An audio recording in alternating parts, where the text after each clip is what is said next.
Okalowo babalaroye.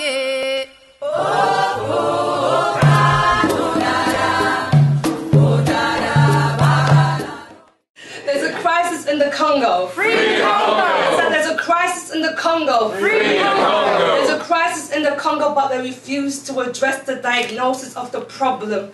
So I'm about to break it down and let you know things that have been left untold. Things that you won't get in the television because it tells a vision that sells a vision of lies.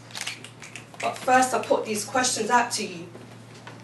How many people does it take to die before we can call the systematic, systemic and endemic murders of innocent people a genocide?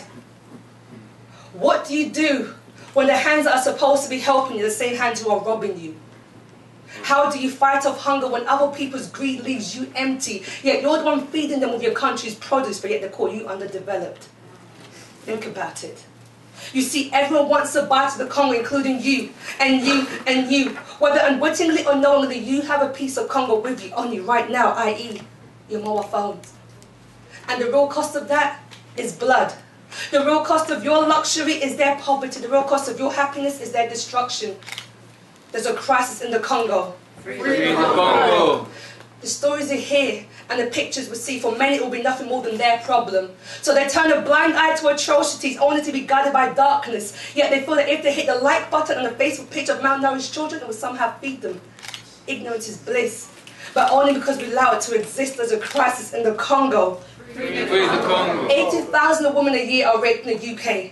Over 400,000 alone in Eastern Congo 1 year. But unlike the UK, there is no justice system that we can run to, so our mothers are left desolate, our daughters walk in shame, and our sisters hang their heads. They say they're not there to fight our battles for us, yet they fund those who fight against us as they extract the minerals by corporal political generals and literal terms, I mean thieves. Thieves that forcefully labour out of children disregarding their health. Thieves that build their country based on other people's wealth. And thieves that make the human rights laws wearing a shirt and tie but disregard it for the latest gadgets. There's a crisis in the Congo.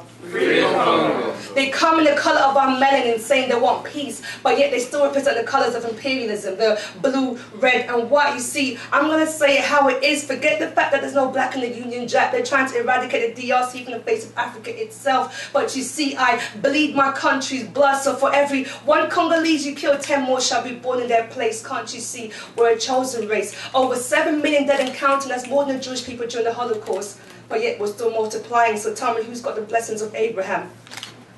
There's a crisis in the Congo. Free the Congo! They try to tickle us with false hopes of justice by bringing the scapegoats to trial. But we want the real perpetrators, not the ones who pull the trigger, but the one who provides a bullet to be brought to justice. You see, I am sick and tired of being sick and tired of being sick and tired to no avail, to the point I just feel like blowing shit up. But does that make me a terrorist, or am I just being patriotic? There's a crisis in the Congo and our voice needs to be heard. The voice of the fathers who are forced to watch their families being murdered before their very eyes before being disemboweled themselves.